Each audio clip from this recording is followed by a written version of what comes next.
sou Camila. Oi, eu sou Jéssica. E esse é mais um Fala Pocha!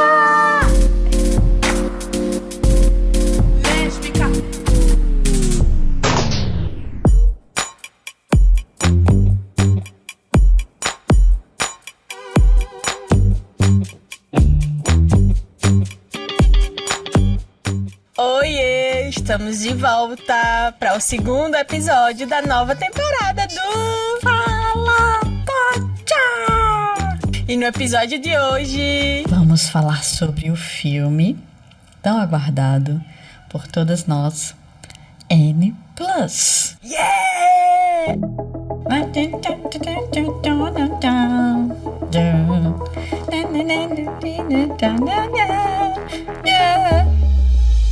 Oh no, all I hear is that I should know what I wanna do and where I'd go, who I want to be. All I see is the back of the line, and all I need is to make up my mind about you and me.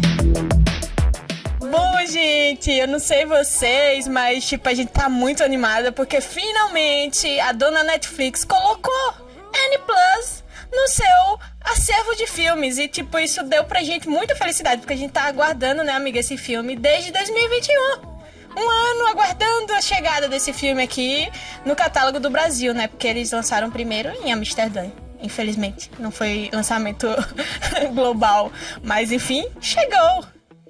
Enfim, chegou, a gente já tinha botado lá pra esperar, né, o lembrete. Isso ano passado, início meio do ano passado, eu já tava aguardando ansiosamente pelo filme. Sabia que existia, já tava sendo filmado, tava tudo. Só que, além disso, pra você que tá chegando agora e não sabe do histórico de N+, a gente precisa explicar pra vocês uma coisa. N+, o filme, né, a legenda o filme é porque N+, é um spin-off ou uma continuação em forma de filme de uma série que tem 2 temporadas e que foi lançada no YouTube. E a gente vai falar delas também hoje, porque a gente vai falar de todo o universo de N+. Sim. Então, caso você ainda não tenha visto a websérie, eu acho que é legal você assistir, porque esse episódio, como todos os outros, vai conter spoiler do mundo N+. Eu gosto de pensar que N+ é tipo o universo Marvel, só que das lésbicas. Sim.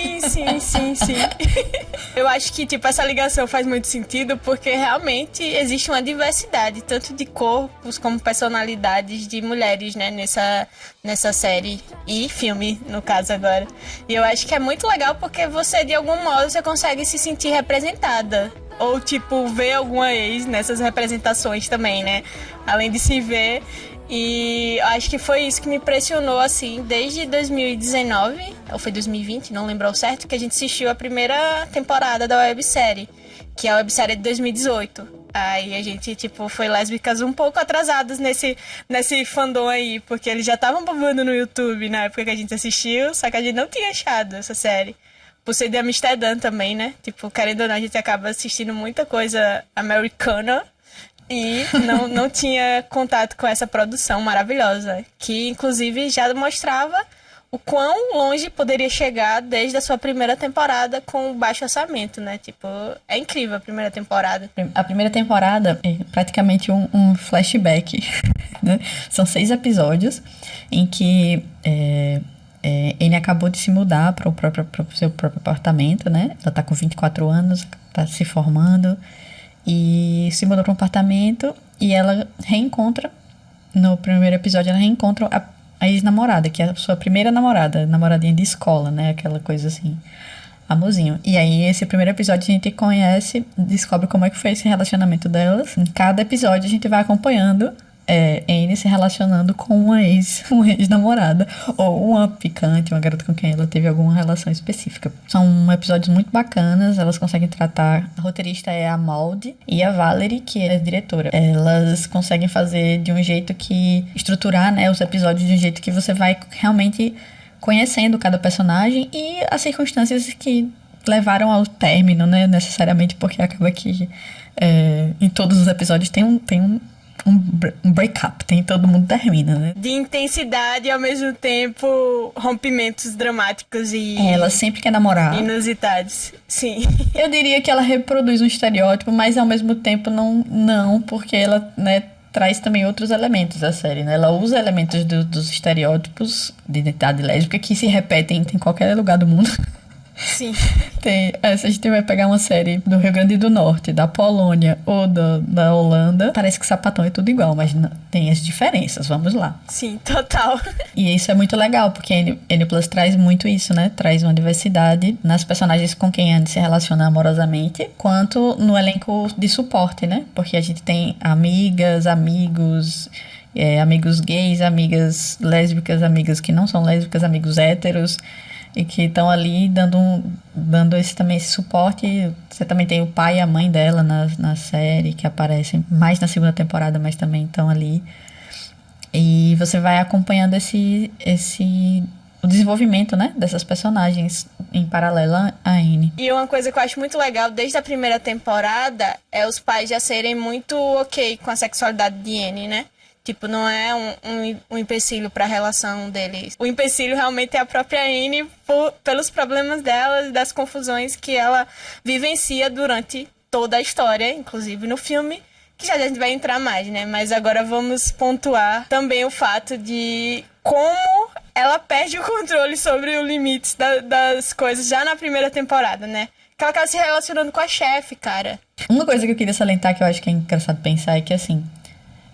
o processo, tipo, essa faixa, né, 24 anos e tal, a gente tem, eu digo por mim, eu acho, a gente nem é adolescente mais, ou seja, a gente não pode tá cagando pra tudo no mundo, e também não é um adulto, assim, a gente é jovem adulto, né, a gente tá meio que, tipo, eu queria não ter tantas responsabilidades e poder viver a vida do jeito que eu quisesse, mas você também tá aprendendo a ser adulto, então tem muitas coisas ali que você precisa assumir, mas que você também não quer assumir. Eu acho que a Anne tá muito nisso, assim, tanto na primeira quanto na segunda, e um pouco nessa transição no filme, né? Sair desse universo de culpar as outras pessoas pelos seus problemas e começar a assumir a responsabilidade das coisas. E a segunda temporada traz muito isso, que é quando ela tá num relacionamento, e aí Sarah, que é uma personagem da primeira temporada que tem um rompimento bem drástico, assim, cabuloso, porque realmente ela estava muito apaixonada por Sarah, e Sarah acaba indo embora pra Argentina, porque também ela não consegue assumir que é lésbica, bissexual, sei lá, né, ela tá no processo também.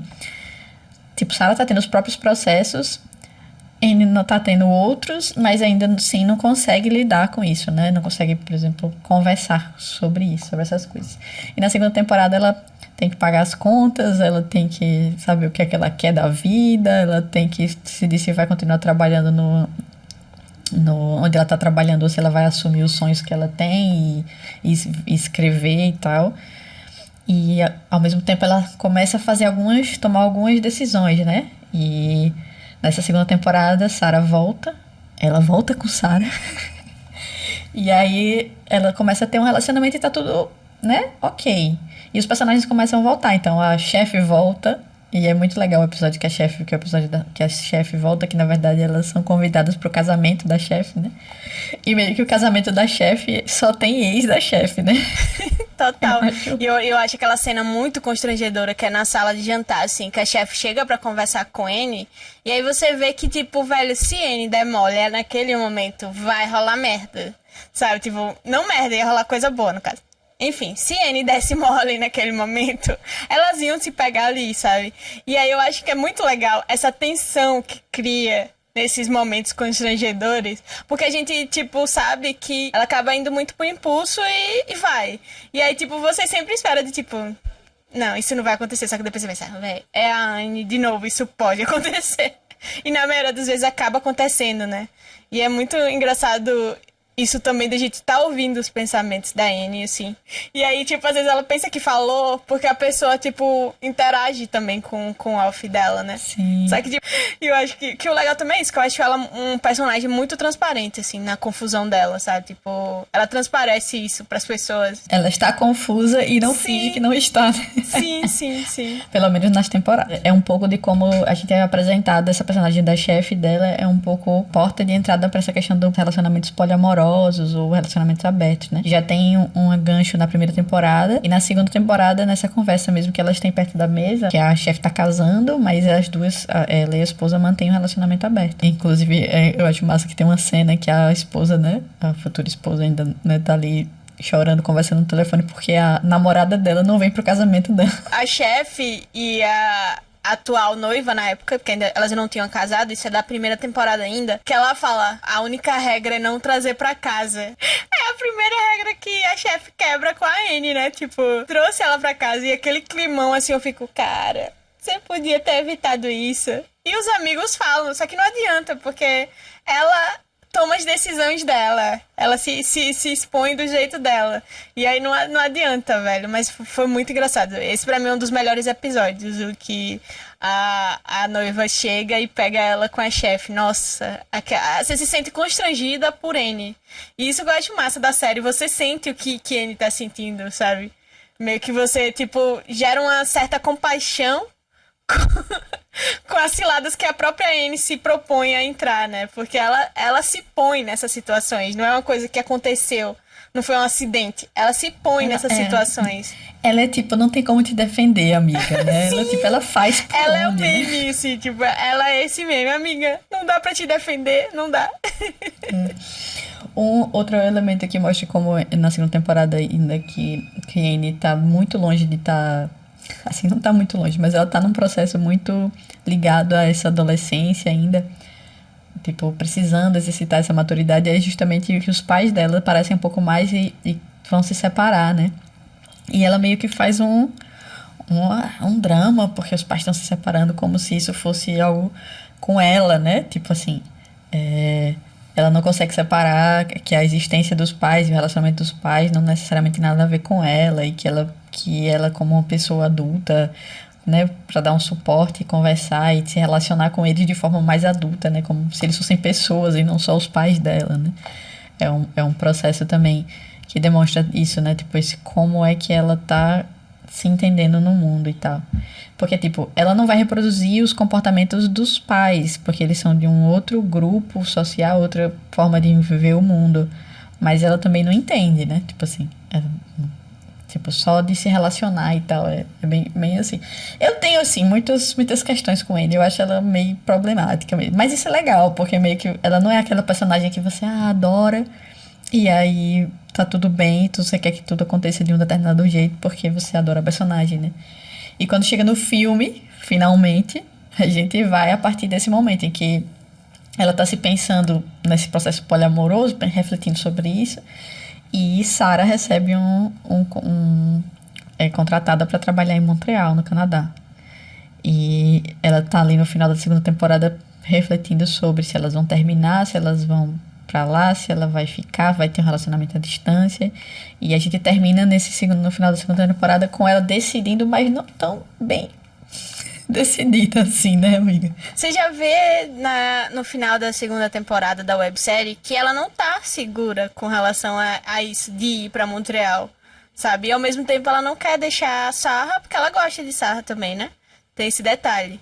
Só que aí a gente chega finalmente no filme, que é o motivo desse podcast hoje. Mas a gente achou melhor também comentar um pouco da trajetória da Anne, né?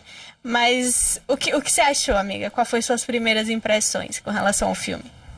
Eu achei o filme muito legal, a produção tá muito bem feita. Acho que é um ótimo filme, inclusive, para se assistir. Se você não tiver visto as temporadas anteriores, né, amiga? A gente tava conversando sobre isso, que ele se fecha nele mesmo. É claro que se você quiser saber mais sobre as personagens, saber quem são aquelas caras que estão aparecendo ali e o que elas têm de história anterior, é bacana, porque você realmente vai ter um contexto muito maior de relações, né, de formas de se ver o mundo e tal. Eu gosto muito de como o olhar da diretora, da escritora, da roteirista e da própria Hannah, que é a produtora e que faz a personagem principal, a Anne, é muito claro, assim. Eu sinto que o filme, ele não deixa nada de fora do que era a série. Eu sinto mesmo que eu tava vendo um episódio da série muito grande, assim. A mesma linguagem, a mesma dinâmica, né? Tem coisas que são muito notórias, assim, do jeito de contar, tá muito claro que é muito próximo do jeito que elas sempre contaram, assim, tá bem... é um pouco de reforço pra dizer que a Netflix acho que não meteu a mão, né? Sim, que elas tiveram Mas, muita assim, liberdade, real, assim, deu pra sentir. Porque, principalmente a gente que assistiu a primeira e a segunda temporada, a gente sentiu realmente que era uma continuação, sabe? Tipo, os personagens continuavam lá, com o mesmo jeito, Anne confusa pra caramba, do mesmo jeito. E eu acho que isso também tem muita importância, porque tanta parte da criação, do roteiro e tal, se manteram o trio, né, que é a Maldi, a Valerie e a Hannah, e a direção também continuou a Valerie, tanto nas 2 temporadas da websérie, como no filme.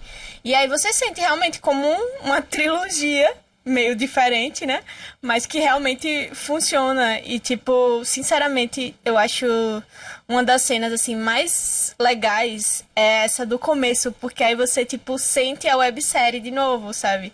E, tipo, a websérie foi muito marcante, assim, aquela cena dela andando de bicicleta por Amsterdã. E aí, tipo, uma das primeiras cenas que mostram, depois do prólogo dela mostrando a relação com Sarah, que eu acho importante também ter isso, é ela andando de bicicleta pela cidade. Tipo, realmente você sente a Anne de volta. E eu acho isso fantástico, assim, a forma que já começa a se ser tipo, caramba. Estamos de volta, né? E eu acho que é muito legal quando a gente assiste, né, amiga? Uhum. E a expectativa não é quebrada, assim. E uma coisa que realmente eu fiquei na dúvida é se elas vão seguir nisso. Eu espero que não, porque, por incrível que pareça, a gente sempre quer mais, só que nesse caso eu achei que elas fecharam tão bem o arco da Anne que eu acho que não caberia um quarto. Apesar que se tiver, eu vou assistir. Que eu gosto muito da personagem, eu gosto A do... gente é dada, a gente vai assistir. Eu acho que a personagem em si, ela tem falhas, isso é legal, tipo, um personagem Sim. com falhas, é um personagem que traz um pouco mais de realidade, assim.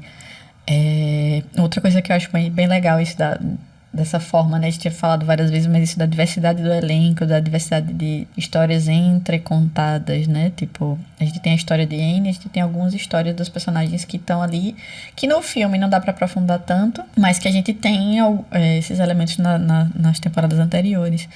E tem coisas, assim, que eu queria frisar do filme, que eu acho muito importante, que é os corpos. Eu acho que são os mesmos atores das temporadas da série, e os corpos são corpos reais, assim. Por mais que a gente não... A gente tem alguns personagens... A gente tá na Holanda, então a gente tem personagens com a diversidade não tão assim, mas existe uma diversidade de corpos pretos, de corpos gordos. Existe uma cena de sexo e existe suor. Que coisa incrível! As pessoas suam transam, né? É incrível isso. No cinema isso nunca acontece. Sim. Mas as pessoas suam. Então, por que não suar nos filmes, né? Eu achei que isso foi uma sensibilidade. Acho que faz parte de todo o projeto, né? De pegar de acolher um pouco desses elementos de realidade, assim, né? E tanto isso, tipo, características específicas que cada personagem tem, essa coisa Eu sinto que a coisa da maquiagem tem um pouco, tem bem low-key, assim, eles não usam muita maquiagem, não usam muita coisa pra modificar, a não ser nos momentos em que eles querem fazer isso e querem extravasar aquilo. E é massa também, que o filme trouxe toda uma coisa muito bacana que você pode comentar também. Sim, sim. E outra coisa que eu acho massa, assim, é tipo aquele momento que a Anne finalmente começa a sair com o Lu, que é uma pessoa não binária. Aí ele fala sobre como quer ser tratado, os pronomes e tal. E é muito engraçado essa parte, porque ela já tá assim, internamente, que ela já tinha decorado os pronomes pra não errar, né? Pra não distraí-lo. Só que aí é muito engraçado, porque ao mesmo tempo que ela já tava preparada, aí você ouve assim, tipo, ela pensando, eu já tinha visto no seu Instagram. Só que aí ela não tinha pensado nos pronomes dela. E aí eu penso sobre isso também, porque eu passei por uma situação dessa de, tipo, falar os pronomes. E aí eu meio que ela dá, tá ligado? Tipo, eu lembrar quais são meus pronomes, sabe? Tipo... E aí ela passa por uma situação dessa, eu achei muito engraçado acontecer, porque ela fica, porque ela tava tão programada, tipo, tratar ele do jeito certo, que ela esqueceu dos próprios pronomes. E isso pra mim foi muito engraçado. Outra coisa massa que eu achei, você falou sobre cenas de sexo, eu achei muito legal a conversa que eles têm depois. Que é tipo, ela, eu sempre quis experimentar tais coisas e tal, mas tipo, nunca pensei em fazer isso porque tava suficiente. Aí ele fala sobre, tipo, então, mas desse jeito você nunca vai descobrir coisas novas, sabe? Tipo, isso de tá suficiente, de tá ok, assim. Não dá brecha pra, tipo, o novo. E aí eu achei ele muito importante nessa trajetória de autodescoberta da Anne, né? Lu é aquele personagem que faz, pelo amor de Deus, converse, né? Tipo, acaba que essas duas personagens estabelecem um diálogo e não conseguem estabelecer com os pais, né? E meio que ela ainda faz esse processo de culpar os pais por não terem feito, não terem ensinado ela. Aquela cena eu acho ótima, quando o pai diz, tá bom, agora você tem que assumir a responsabilidade. Sim. Você já é adulta, assuma seus BO, cara. Ela tem que crescer, né, em algum momento e parar de culpar as outras pessoas pelas coisas que acontecem com ela. Ela faz isso com Sarah, que é uma cena muito forte, né, que é bem construída pra caramba. E depois vai fazer isso com o pai, de culpar o pai por não conseguir se expressar ou conversar, que é meio que a gente encontra em vários conteúdos, né? Tipo assim, os problemas que as personagens têm partem principalmente pelo fato delas não conversarem, não conseguirem se expressar, não conseguirem dizer o que pensam. É o que eu penso com relação a Anne, que tipo, nossa, muito dos problemas que ela foi gerando foi muito culpa dela. E isso eu achei errado quando elas vão conversar, que ela tipo jogou um pouco de carga pra Sarah. Tudo, amiga. Ok. Mas é que, tipo, eu tô defendendo Anne nesse caso, porque eu me identifiquei muito com ela, com isso de, tipo, demorar a resolver as coisas, sabe? Tipo, não é fugir de conversas difíceis, mas é evitar o máximo que der. Eu já fiz isso, então eu entendo. Só que o pior fato é, quando começa a me fazer mal, eu não consigo mais aguentar, sabe? E, tipo, eu acho que o problema de Anne foi que ela aguentou muito tempo algo que tava incomodando, sabe? E a gente já entra no fato de, tipo, na hora que ela foi abrir o relacionamento. Porque, tipo, a gente tem que entender, e isso eu também levei pra terapia, inclusive. A gente precisa entender que, às vezes, alguns tipos de relacionamentos não cabem a gente. E, visivelmente, a Anne não caberia num relacionamento poliamoroso por enquanto, até pela maturidade dela e tal. E ela tem essa ligação muito do amor romântico, que é até uma coisa que o Lu comenta com ela, né? Tipo, quando ele vai dizer, e aí, é só amizade mesmo, viu, gata? Mas enfim, eu acho que é muito disso, sabe? De tipo, ela tem essa ligação do amor muito... é assim, é pra vida toda. Coisas que não cabem a ela, que ela tentou se encaixar pra continuar perto da Sarah, pra continuar o relacionamento com a Sarah. E eu acho que isso tornou cada vez mais ela se anulando dentro do relacionamento, ao ponto que isso foi gerando uma raiva nela também, né? Que é por isso que a hora que ela estoura no meio da noite, tadinha da Sarah, tava dormindo, acorda pra terminar a menina. Isso eu achei... Não foi legal, né, gente? A gente sabe. Só que é isso, velho. É tipo coisas que você faz pra se encaixar no relacionamento. Que isso também vai da maturidade também, que é o que a gente fala. Não é idade, gente. Isso de maturidade também, né? Porque, tipo, a gente fica nisso ai, N já tem quase 30. Mas, velho, maturidade é uma coisa que é o tempo da pessoa. Apesar que eu acho que ela tem a cabeça de 16 com 24. Enfim. Mas eu não sei se pra você também deu essa sensação, amiga. Tipo, dessa imaturidade mesmo de resolver as coisas. Porque é isso, tipo, N, apesar de já ter uns 26 ou 27 anos, né? Tipo, seguindo a cronologia dos anos que demorou pra sair a websérie e o filme, não quer dizer que ela já amadureceu o suficiente pra ter esse mundo de adultos, né? Essas cobranças que são pertinentes num relacionamento. Se ela tem um relacionamento com a Sarah, não dá pra você ficar 3 dias com a menina do outro lado do mundo sem responder um SMS, né? E aí, tipo, são vários closes errados. Eu entendo que você não gosta da Anne, mas, tipo, eu também entendo essa capacidade de fugir, dela, né? É que eu acho... Eu vou defender... Não é que eu não goste dela. Eu acho que ela é uma porra louca. Mentira. Pelo menos assumir ali naquela hora que ela disse, não, eu não quero, e assumir aquilo. Mas ela faz, eu não conseguia falar porque você não deixava, porque você tava sempre assim, porque você tava sempre assada. E aí Sarah tem hora que fala, quer dizer que eu tenho que ser adivinha agora. É bem o que uma terapeuta falaria. Então ninguém tem que adivinhar nada, né? Você só tem como saber o que a pessoa conta pra você. Então eu sou time Sarah nesse aspecto. Mas eu acho também que ela arranjou uma boizinha lá em Montreal muito rápido. E ali eu achei... Ai, nossa... Ali eu senti por N. Nossa, tipo, foi muito rápido. Mas voltando ao relacionamento delas, já estava abalado desde a notícia de Montreal, né? Quando a Sarah faz o comunicado. E outra coisa, a Sarah também demora pra fazer o comunicado de Montreal. E, tipo, muitas das ouvintes agora também já passaram por isso. Inclusive, a gente vai abrir caixinha de perguntas. No dia que sair esse episódio, acompanhe lá no @falapotia sobre isso. A gente quer saber suas histórias. E vai lá e conta pra gente, desabafa. Então, seguinte, o que eu acho é que, tipo, elas já estavam abaladas desde a notícia de ir pra Montreal, e aí meio que Sarah sugeriu isso, porque querendo ou não, a Sarah, pra Sarah, é a primeira namorada, a primeira tudo dela. E aí, tipo, ela não tem noção de afeto com outras mulheres ainda, e quando você vira sapatão, você quer conhecer o mundo, desabrochar por aí. Beijar geral. E tem o agravante que ela foi viver em outro país. Que dá pra todo mundo, sabe? Né? E aí meio que ela tá nisso de querer viver coisas novas, mas muito apegada ao fato de, tipo, ser a primeira namoradinha, primeiro afeto e tal. E isso também foi muito perigoso do fato da Sarah querer abrir desse jeito, sabe? Só que aí cabe também, a Anne tem muita dificuldade de se indispor, né? De dizer não às coisas e você vê que ela não tá confortável, mas ela segue nesse rolê, sabe? E aí cada vez que ela vai fazendo mais uma sessão pra Sarah, mais ela fica confusa. Então o fato é mais sobre isso. Ela não soube dizer, tipo, os limites. Ela não soube impor os limites. Você vê que ela não tá bem. E principalmente quando a Sarah, também aí eu acho que faltou sensibilidade da Sarah perceber que ela não tava legal. Ela ainda perguntou, mas tipo, é porque foi muito rápido. Tinha o quê? Sei lá, menos de uma semana que ela tinha ido, né? Foi muito rápido. E aí parecia que já tava rolando esse flerte antes dela ir. Por isso que ela pediu pra abrir. Você não achou, não? Agora a gente vai fofoca do filme. A gente tá fazendo pressuposições. Eu acho que, tipo, sem ter direito a essa linha cronológica aí fica difícil de dizer. A defensora de Sarah. Eu sou time Sarah, não consigo.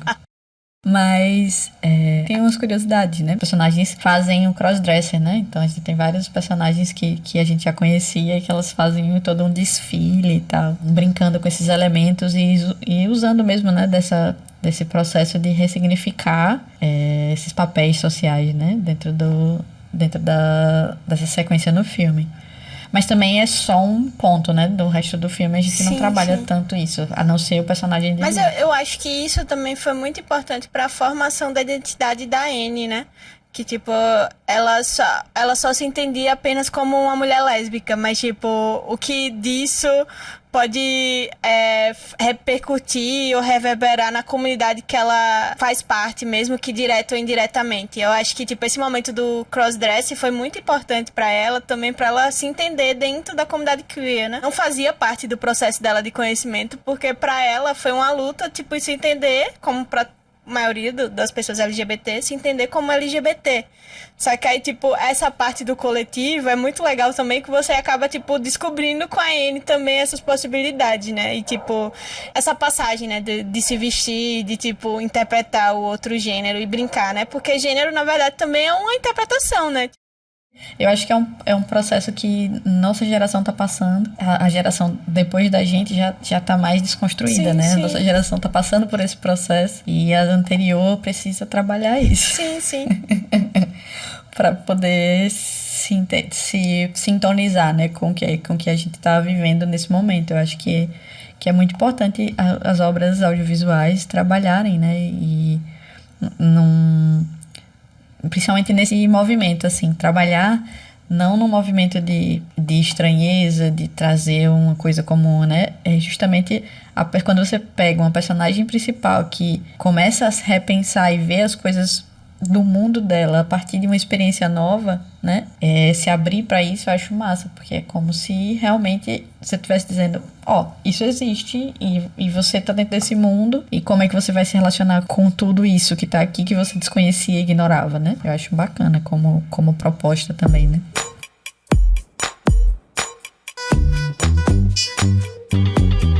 Bom, gente, esse foi o nosso comentário sobre esse filme maravilhoso, esse universo maravilhoso. Inclusive, a gente fez uma dica lá no YouTube sobre a primeira temporada de Annie Plus. Já tem um tempinho que a gente fez, mas se você quiser saber um pouquinho mais, lá tá mais detalhado. É bem curtinho. Se quiser lá dar essa moral, se inscrever no canal, né, amiga? E também você pode assistir a nossa websérie que tá lá Sim, disponível sim. na Fala Pode. E todos os outros episódios. São 5 episódios belíssimos, com histórias reais. E muita, muita, muita sapatanagem. Mentira, tô zoando. Essa palavra nem existe. Tem lésbicas, sim. Todas as palavras existem, amiga. Dica! Bom, gente, hoje a gente vai indicar um curta-metragem brasileiro chamado Uma Paciência Selvagem Me Trouxe Até Aqui, da Erika Sarmer, e o roteiro também é dela. O curta conta com a participação da Zélia Duncan, da Bruna Liesmaier, eu sempre acho que tô falando o nome dela errado, Camila Rocha, Clarissa Ribeiro e Lori Mota. O curta-metragem ele estreou no Olhar do Cinema, no Festival Olhar do Cinema, ano passado, e esse ano ele passou também na Mostra Tiradentes. É um curta-metragem que traz um encontro de gerações, na verdade, né? A Zélia Duncan faz um personagem que é uma lésbica motoqueira, tipo anos 90 e tal, né? Bem performance sapatão.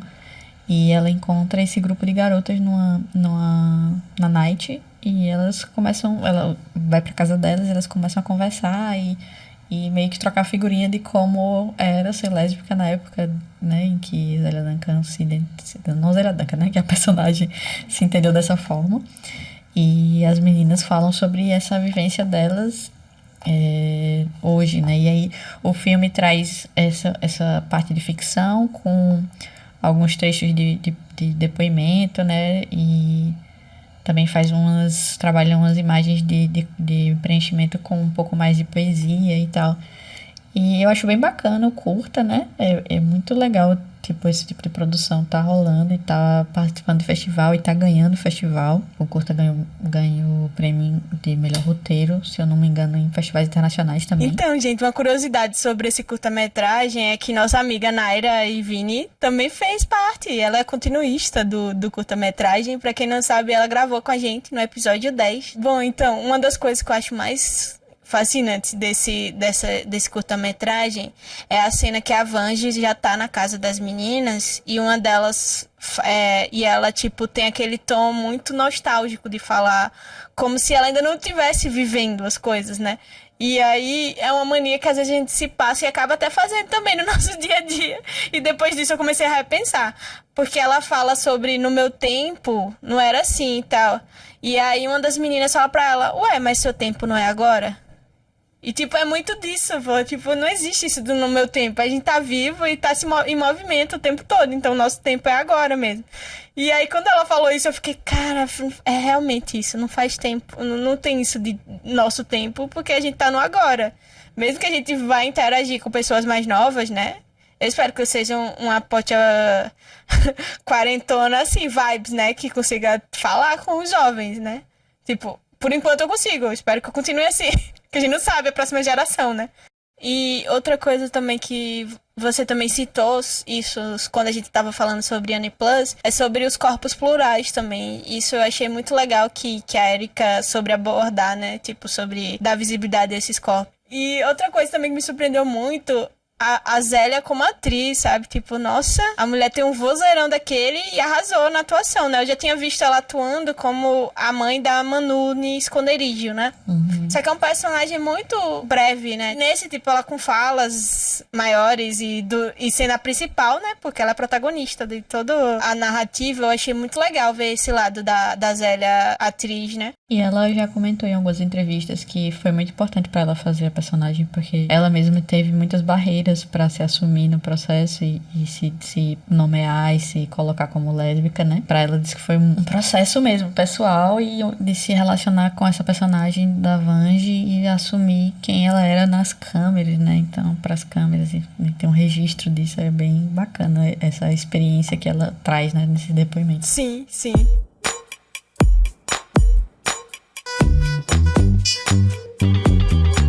Então a gente fica por aqui, acabou nosso episódio.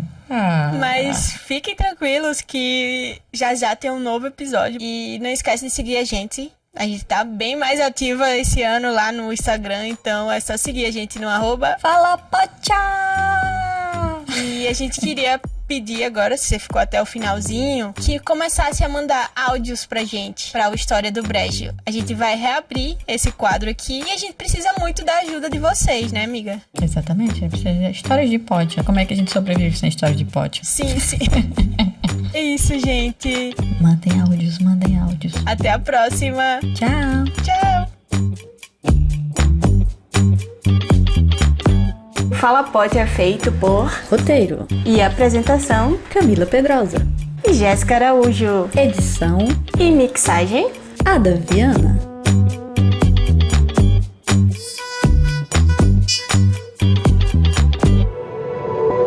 Este podcast faz parte do movimento LGBT Podcasters. Conheça outros podcasts através da hashtag LGBT Podcasters ou do site www.lgbtpodcasters.com.br.